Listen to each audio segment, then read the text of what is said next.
নবী সম্পর্কে আমাদেরকে জ্ঞান রাখতে হবে। নবী মুস্তাফা ইলমে গায়বের সংবাদদাতা, নবী মুস্তাফা হাজির ও নাজির আছেন। নবী মুস্তাফা মাজার শরীফে ইয়ানি রওজা শরীফে শুয়ে অল কায়নাতকে দেখতে পান। নবী মুস্তাফা যেখানে ইচ্ছা সেখানে যেতে পারেন। মুমিনদের প্রত্যেকটা কবরে যখন তিনটে সওয়াল হয়, ওই তিনটে সওয়ালে নবী মুস্তাফাকে দেখানো হয়, সেখানেও আমার নবী মুস্তাফা ওখানে হাজির থাকে।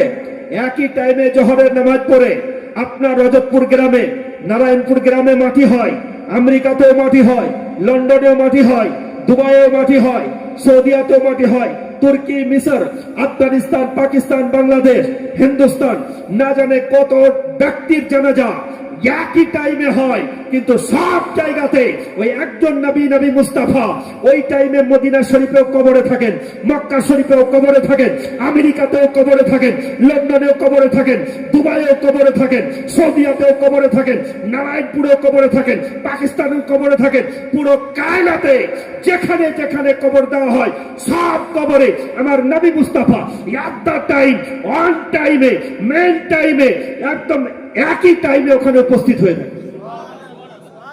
ও ক্ষমতা আমার নবী মুস্তাফাকে দিয়েছেন।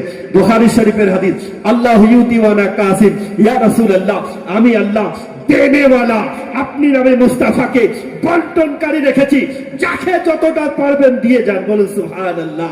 ও নবী মুস্তাফা কাল কিয়ামতের ময়দানে বলেন, ইয়া রাসূলুল্লাহ, আপনাকে এত দেব যতক্ষণ পর্যন্ত আপনি রাজি না হবেন ততক্ষণ পর্যন্ত আপনাকে দিয়ে যাব।